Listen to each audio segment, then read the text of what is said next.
Supreme court సంచలనమైన తీర్పిచ్చింది.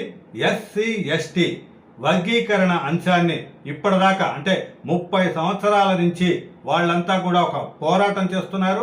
SC వర్గీకరణ, ST వర్గీకరణ కావాలి. దాంట్లో అంటే బీసీలకి ఏబిసిడి అంటే బీసీ రిజర్వేషన్లో ఏబిసిడి కేటగిరీ ఉన్నట్టే తమలోనూ కూడా ఎస్సీలో కూడా ఏబిసిడి కేటగిరీ రావాలి అనేది అయితే వాళ్ళు ఇన్నాళ్లుగా ఇది మొత్తం కూడా ఒక ఉద్యమంలాగా చేస్తున్న పోరాటం. దానికి 30 సంవత్సరాల తరువాత ఆ ఉద్యమానికి ఒక ఫలితం దక్కింది. దాంతోనే ఇప్పుడు సుప్రీంకోర్టు ఇక్కడ జస్టిస్ చంద్రచూడ్ ప్రధాన న్యాయమూర్తి జస్టిస్ చంద్రచూడ్ నేతృత్వంలోని 7 జడ్జిల ధర్మాసనం ఏదైతే ఉందో అది మెజార్టీ ఒపీనియన్గా వర్గీకరణకైతే మొత్తం కూడా గ్రీన్ సిగ్నల్ ఇచ్చింది. దాంట్లో ఒకళ్ళు అంటే 6 జడ్జీలు అయితే మొత్తం వర్గీకరణ జరగాలన్నారు. ఒకళ్ళు మాత్రం దాన్ని జస్టిస్ త్రివేది దాన్ని అయితే వ్యతిరేకించారు. ఏదేమైనా సరే 6 మెజార్టీ ఉంది కాబట్టి 6 జడ్జిల తీర్పు అయితే ఇప్పుడు అమల్లోకి రాబోతోంది. దీని ద్వారా ఎస్సీ ఎస్టీ ఉపకులాల ఏబిసిడీలుగా మొత్తం కూడా మార్చడానికి అన్ని రాష్ట్ర ప్రభుత్వాలు ఇప్పుడు చర్యలు తీసుకోవాల్సిన అవసరం వచ్చింది. అసలు ఎస్సీ వర్గీకరణ అవసరం ఏమొచ్చింది, ఎస్టీ వర్గీకరణకి అవసరం ఏంటి అనేది ఒకసారి చూస్తున్నట్టయితే ఇప్పుడు ఎస్సీలలో మాదిగలు మొత్తం కూడా 59 ఉపకులాలు ఉన్నాయి. దీంట్లో మాదిగ మాల ఇవి ప్రధానంగా ఉన్నా సరే మిగతావన్నీ కూడా 59 ఉన్నాయి. దీంట్లో ప్రధానంగా ఈ మాదిగ మాల ఈ వర్గాలు ఏవైతే ఉన్నాయో వాళ్ళు తమకి అంటే ఎస్సీ రిజర్వేషన్ కోటాలో వాళ్ళకి మాలలకి ఎక్కువ రిజర్వేషన్ ఫలితాలు దక్కుతున్నాయనేది మాదిగల వాదన.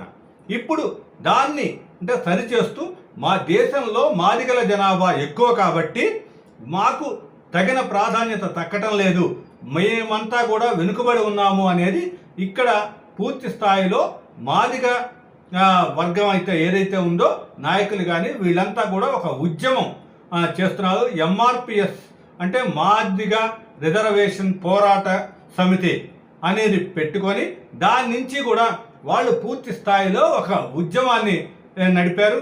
ఎస్సీ వర్గీకరణలో అంటే ఎస్సీల పరిస్థితి, ఎస్సీల జనాభా వీటి విషయానికి ఒకసారి వస్తే దీంట్లో 2011 జనాభా లెక్కల ప్రకారం దీంట్లో 1,38,00,000కు పైగా ఈ ఎస్సీ జనాభా ఉంది. దాంట్లో మాదిగలైతే 67 లక్షలకు పైగా కూడా వాళ్ళు ఉండటం జరిగింది. అయితే దీంట్లో చూసినట్టయితే మాల వర్గానికి చెందిన వాళ్ళు 55 లక్షలుగా ఉన్నారు. అంటే ఏంటి, ఇక్కడ మాదిగల నిష్పత్తి అనేది ఎక్కువగా ఉంది. కానీ వాళ్ళు రిజర్వేషన్ ఫలితాలు 10% మేము ఎస్సీ రిజర్వేషన్లో మేము 10% లాభపడుతున్నాము, మిగతా 90% మాలలకు ఉపయోగపడుతుంది అనేది ఎస్సీ మాదిగ వర్గం చేసే ప్రధానమైన ఆరోపణ. అయితే దీంట్లో అంటే వీళ్ళు ఎందుకు వెనకబడి ఉంటున్నారు లేకపోతే ఏంటి అనే దాన్ని అక్కడి సామాజిక పరిస్థితులు వాటన్నిటి మధ్య తెలుసుకోవచ్చు, కానీ దానికి కారణమై ఉంటుంది. కానీ ఇక్కడ ప్రధానంగా ఆ వ్యత్యాసం రావడంతో మాదిగలైతే ఇక్కడ పూర్తి స్థాయిలో తమ ఆత్మగౌరవ నినాదాన్ని చేస్తూ పెద్ద ఎత్తున మొత్తం కూడా ఉద్యమాన్ని చేశారు. దాంట్లో భాగమే ఈ ఎంఆర్పిఎస్ మాదిగ హక్కుల పోరాట సమితిని స్థాపించి మందా కృష్ణ మాదిగ పూర్తి స్థాయిలో ఆ ఉద్యమాన్ని అయితే రగిల్చడం జరిగింది. దీన్ని దేశవ్యాప్తంగా తీసుకెళ్లటానికి కూడా ఆయన ప్రయత్నించాడు.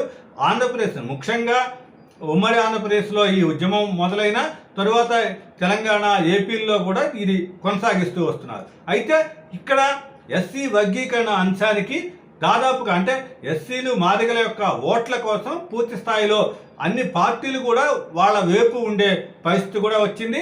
ఇక్కడ ఎన్నికల సమయంలో సాక్షాత్తు ప్రధానమంత్రి నరేంద్ర మోడీ కూడా ఎస్సీ వర్గీకరణ నినాదానికి బాహత్తుగా మద్దతు పలకటం జరిగింది.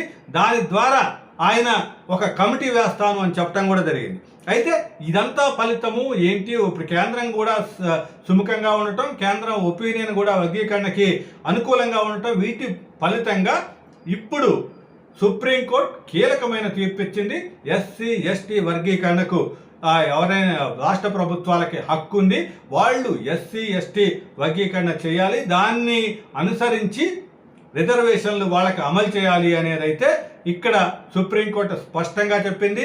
ఇక్కడ చూసినట్టయితే 2004 నాటి 2004 సుప్రీంకోర్టు ఇచ్చిన తీర్పుని కొట్టివేస్తూ అప్పుడేమో 5 జడ్జిల ధర్మాసనం ఇచ్చింది. ఇప్పుడు దాన్ని 7 జడ్జిల ధర్మాసనం జస్టిస్ చంద్రచూడ్ ఆధ్వర్యంలోని 7 జడ్జిల ధర్మాసనం అయితే దాన్ని 2004 నాటి తీర్పుని తప్పుపట్టడం కాదు, దాన్ని పక్కన పెడుతూ మొత్తం కూడా రాష్ట్రాలకి హక్కు ఉంది, అంటే విభజన చేసే హక్కు రాష్ట్ర ప్రభుత్వాలకు ఉంది అని చెప్పడం జరిగింది. దాని ద్వారా ఇప్పుడు అయితే మొత్తం కూడా ఈ రిజర్వేషన్ల ఫలాలు ఉపకులాలకు కూడా మొత్తం కూడా సమానంగా న్యాయం జరిగే